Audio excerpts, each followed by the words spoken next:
जय हिंद दोस्तों, स्वागत है आपका हमारा यूट्यूब चैनल सक्सेस मैथमेटिक्स 7613 में। चलिए दोस्तों, आज आप लोग के साथ फिर एक बार 20 प्रश्नों को संग्रह करके लाएं। दोस्तों कितने प्रश्न हैं, थोड़ी साइज बढ़ा लेते हैं दोस्तों। 20 प्रश्नों का संग्रह है दोस्तों, और इसकी कट ऑफ की बात की जाए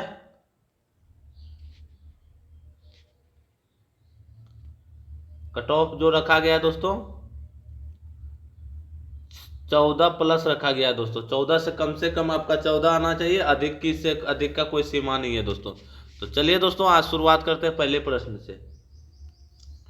लौह इस्पात उद्योग के बारे में सही कथन का चयन करें।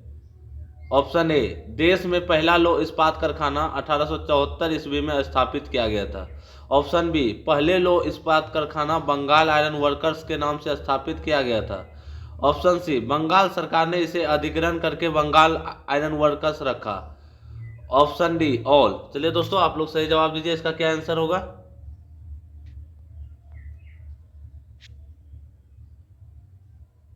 इसका आंसर होगा ऑप्शन नंबर डी, ऑल। चलिए दोस्तों, आप लोग को कंफ्यूजिंग हो रहा होगा कि आखिर जो टाटा स्टील कंपनी बनी वो कब बने थे। जमशेदजी जो स्थापित किया था वो 1907 में स्थापित हुआ था दोस्तों। सबसे अधिक इससे प्रश्न जो पूछता है दोस्तों, उससे पूछता है किस नदी के किनारे। तो स्वर्ण रेखा नदी, स्वर्ण रेखा नदी उस समय किस राज्य में दोस्तों, तो बिहार राज्य में। और वर्तमान में कौन से राज्य, तो झारखंड राज्य में। उस समय तत्कालीन राज्य कौन था, बिहार। और दोस्तों, जब बंगाल सरकार ने, चलिए इसके बारे में जानते हैं, बंगाल सरकार ने इसका नाम अधिग्रहण किया तो ये कंपनी दोस्तों फंड के अभाव में बंद हो रही थी, तो इसीलिए बंगाल सरकार ने इसका अधिग्रहण करके बंगाल आयरन वर्कर्स रखा दोस्तों। और आज एक ऐसी समय आ गया है दोस्तों कि आज सरकारी कंपनी सही से नहीं चलती है तो निजी के हाथों में बेचा जाता है, तब जाके वो सही से चलने लगती है। चलिए दोस्तों, वो सब आगे बात करेंगे हम लोग। बाल्को एल्युमिनियम कंपनी किस देश की सहायता से स्थापित किया गया था। चलिए दोस्तों, आप लोग के पास 5 सेकंड का टाइम है।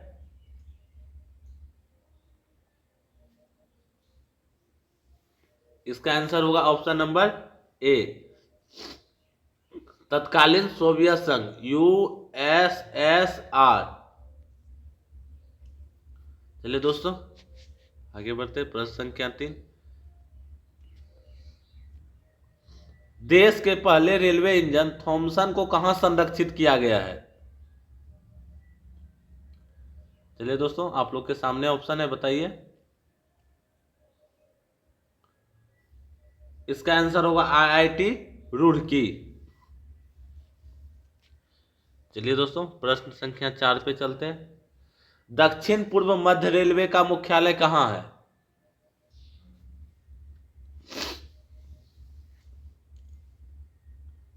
इसका आंसर होगा ऑप्शन नंबर ए, बिलासपुर। चलिए दोस्तों, इसके ऑप्शन को एलिमिनेट करते हैं। जयपुर में उत्तर उत्तर पश्चिम रेलवे का मुख्यालय, उत्तर पश्चिम रेलवे का मुख्यालय है, रेलवे का मुख्यालय है। चलिए दोस्तों, जबलपुर में देखते हैं, तो जबलपुर में हो जाएगा पश्चिम मध्य रेलवे का। जबलपुर में कहा, पश्चिम पश्चिम मध्य रेलवे का मुख्यालय है, मध्य रेलवे का मुख्यालय है। चलिए दोस्तों, तीसरा देखते हैं। हाजीपुर में बात करें, हाजीपुर में किसका है दोस्तों, पूर्व मध्य रेलवे का। किसका है, पूर्व मध्य रेलवे का। पूर्व मध्य रेलवे का मुख्यालय कहाँ है, हाजीपुर। एक बार फिर से बता दें दोस्तों कि दक्षिण पूर्व मध्य रेलवे का मुख्यालय बिलासपुर, उत्तर पश्चिम रेलवे का मुख्यालय जयपुर, पश्चिम मध्य रेलवे का मुख्यालय जबलपुर, पूर्व मध्य रेलवे का मुख्यालय हाजीपुर। चलिए दोस्तों, एक प्रश्न है संविधान से। न्यायिक पुनरावलोकन संविधान की मूल ढांचा है, यह किस केस में कहा गया था। चलिए दोस्तों, आप लोग को जरूर सोच के जवाब देना चाहिए। इसका आंसर होगा दोस्तों option number A, Minerva mills case 1980। आप लोग जानते हैं दोस्तों, ये दोनों केस के बारे में, बी और सी के बारे में बताते हैं। केशवानंद केस के बारे में, ये अब तक की सबसे बड़ी बेंच बनी थी और इसने बोला था कि मौलिक अधिकार में संशोधन हो सकता है, मौलिक अधिकार में भी संशोधन हो सकता है, पर मूल ढांचा में संशोधन, संविधान के मूल ढांचा। कभी कभी तो ये भी प्रश्न आ जाता है दोस्तों कि संविधान के मूल ढांचा किस केस में पहली बार कहा गया, तो केशवानंद केस में। और गोलकनाथ केस में बात करें दोस्तों, इसमें यह फैसला आया था कि संविधान, मीनिंग ऑफ लॉ, कानून का अर्थ बताया था कि कानून का अर्थ ही संविधान संशोधन है, कि कानून का अर्थ ही संविधान संशोधन है। तो इसी केस को दोस्तों, और यहां पे बोल दिया था कि मौलिक अधिकार में संशोधन नहीं किया जा सकता है गोलकनाथ केस में, लेकिन यहाँ उसका उल्टा आया था केशवानंद केस में। चलिए दोस्तों, ये सब हम मौलिक अधिकार में के पार्ट में बात करेंगे। चलिए दोस्तों, सम्मेलन का अधिकार किस अनुच्छेद में दिया गया है? दोस्तों आपके हिंट्स के लिए बता दें, ये स्वतंत्रता का अधिकार में से प्रश्न है, स्वतंत्रता का अधिकार, जिसमें प्रेस की स्वतंत्रता आता है दोस्तों। चलिए आप लोग जवाब दीजिए जल्दी से।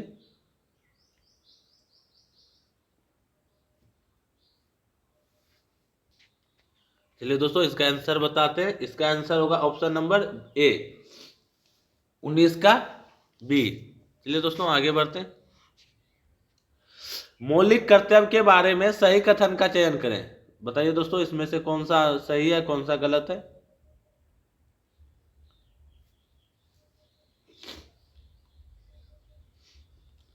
इसका आंसर होगा ऑप्शन नंबर डी। भाग 4 के ए में दिया गया है, अनुच्छेद 51 के को में दिया गया है, वाद योग्य और बाध्यकारी नहीं होता, ये भी बिल्कुल सही है। और दोस्तों ये कब शामिल किया गया था, इसके बात करें तो 42वां संविधान संशोधन 1976 में। किसकी समिति पे दोस्तों सिफारिश पे? सरदार स्वर्ण सिंह के सिफारिश पे मौलिक कर्तव्य को शामिल किया गया था। चलिए दोस्तों मिलते हैं, चलते हैं अगले प्रश्न की ओर। अंतर्राज्यीय परिषद के बारे में सही कथन का चयन करें। चलिए दोस्तों आप लोग इसका सही जवाब दीजिए।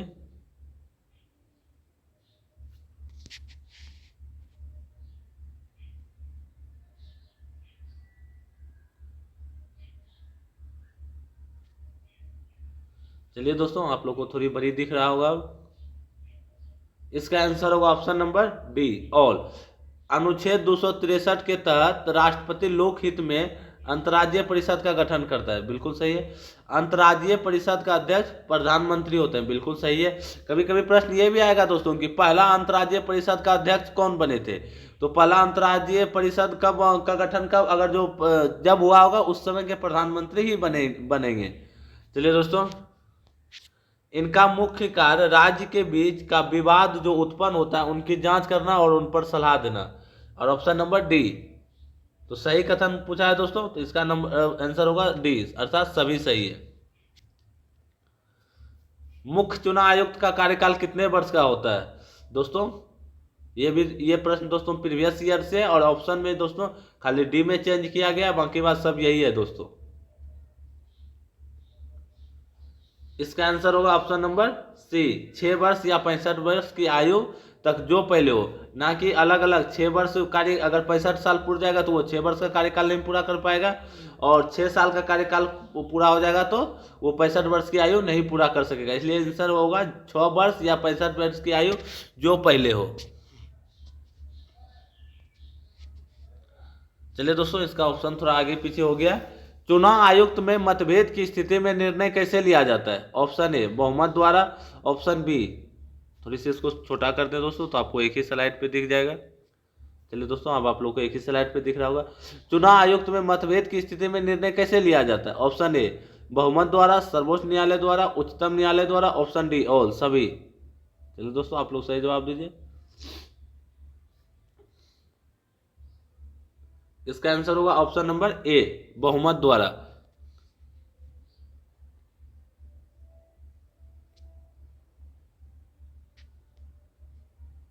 चलिए दोस्तों अगले प्रश्न की ओर चलते हैं। जंतु के नाक, कान, गले का अध्ययन क्या कहलाता है?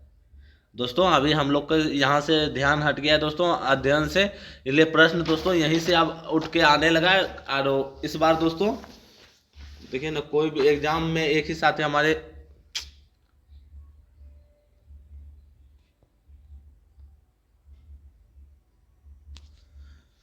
अभी के एग्जाम में देखिएगा दोस्तों, तो साइंस से दोस्तों अध्ययन से प्रश्न आना चालू हो गया, इसलिए फिर से आपको इस पे ध्यान देना होगा। इसका आंसर होगा ऑप्शन नंबर ए, राइनोलॉजी। तो जस्ट चलिए दोस्तों, केलोलॉजी के बाद ऑप्शन नंबर बी की बात करें, केलोलॉजी, तो ये मानव सौंदर्य का अध्ययन है दोस्तों, मानव सौंदर्य का अध्ययन है। किसका अध्ययन है? और माइक्रोबायोलॉजी करें दोस्तों, इसका हिंदी क्या होता है? सूक्ष्म वैज्ञानिक, सूक्ष्म वैज्ञानिक अर्थात सूक्ष्म जीवों का अध्ययन। चलिए दोस्तों, चिकित्सा शास्त्र का जनक किसे कहा जाता है? ऑप्शन नंबर बी, हिपोक्रेटस को। चलिए दोस्तों आगे बढ़ते हैं।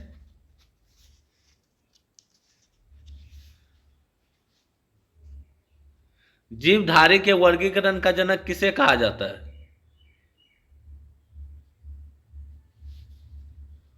इसका आंसर होगा option number A, Carolus Linnaeus.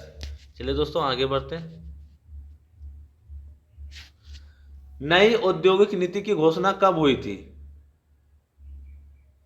आप लोग जान रहे हैं दोस्तों, नई औद्योगिक नीति काफी चर्चा में रहता है, इसलिए आप दोस्तों इसको डेट सहित आपको पढ़ना होगा। इसका आंसर होगा ऑप्शन नंबर ए, 24 जुलाई 1991 को। और क्या आया था दोस्तों? एलपीजी। एल का मतलब लिबरटाइजेशन, पी से प्राइवेटाइजेशन, जी से ग्लोबलाइजेशन। दोस्तों अगर आप एलपीजी का गूगल पे हिंदी करना चाहते हैं तो उसके लिखना होगा 1991 के संदर्भ में, नहीं तो दोस्तों इसमें आ जाए लिक्विफाइड पेट्रोलियम गैस, इसका आंसर आ जाएगा दोस्तों। लेकिन 1991 के संदर्भ में ये अलग चीज़ है दोस्तों। और नई औद्योगिक नीति के तहत दोस्तों कुछ ही वस्तुओं पे लाइसेंस, कुछ ही सामान पे लाइसेंस की जरूरत रही और लाइसेंस को समाप्त कर दिया गया था, जिसमें दोस्तों अल्कोहल रह गया, रक्षा उपकरण रह गया, परमाणु रह गया था। इसी तरह और भी एक दो सामान रहा था दोस्तों, उसको हम जब इकोनॉमिक्स पढ़ाने लगेंगे थ्योरी में तो उसमें कवर कर देंगे। वर्तमान में फरवरी 2026 तक के आंकड़े के अनुसार कितनी महारत्न कंपनियां हैं?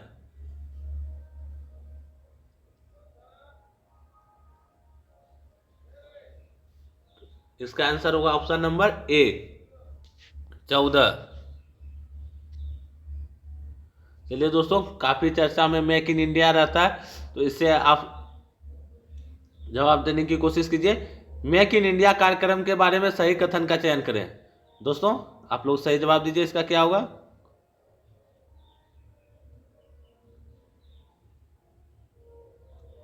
इसका आंसर होगा ऑप्शन नंबर डी, ऑल। तो चलिए दोस्तों इसके बारे में जानते हैं।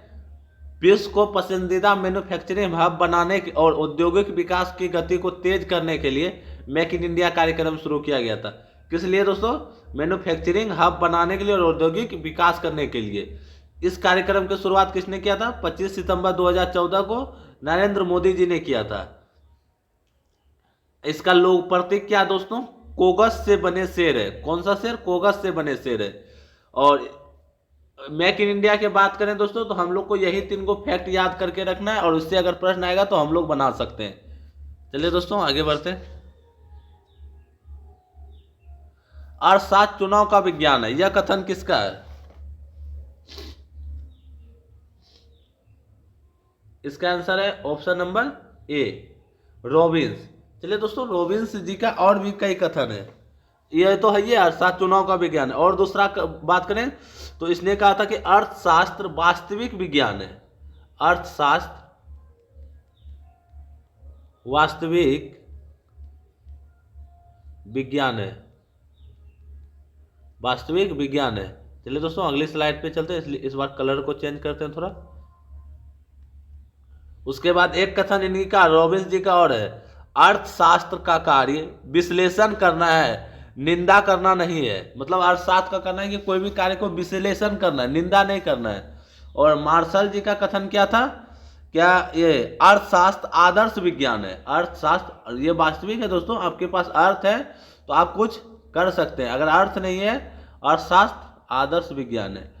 अर्थ ही नहीं है तो आप कुछ भी नहीं कर सकते, अर्थशास्त्र आदर्श विज्ञान है। चलिए दोस्तों, जे के मेहता जी का बात करें तो इसने कहा था आवश्यकता विहीनता का लक्ष्य सुख प्रदान करता है। इनका कथन थोड़ा अटपटांग है दोस्तों। आवश्यकता, एक मिनट दोस्तों, क्वेश्चन बार बार घूम जा रहा है। अर्थ आवश्यकता विहीनता का लक्ष्य सुख प्रदान करता है। और एडम स्मिथ जी का बात करें तो एडम स्मिथ जी ने वेल्थ ऑफ नेशंस पुस्तक लिखी थी। वेल्थ ऑफ नेशंस पुस्तक लिखी थी। ये काफी बार दोस्तों एग्जाम में पूछा जा चुका है। चलिए दोस्तों आगे बढ़ते हैं। वर्तमान भारत में, मतलब वर्तमान 2026 के आंकड़े के अनुसार दोस्तों, भारत में सर्वाधिक दूध उत्पादक वाला राज्य कौन सा है? उत्तर प्रदेश, पंजाब, हरियाणा या ऑल सभी है? इसका आंसर होगा option number A, Uttar Pradesh.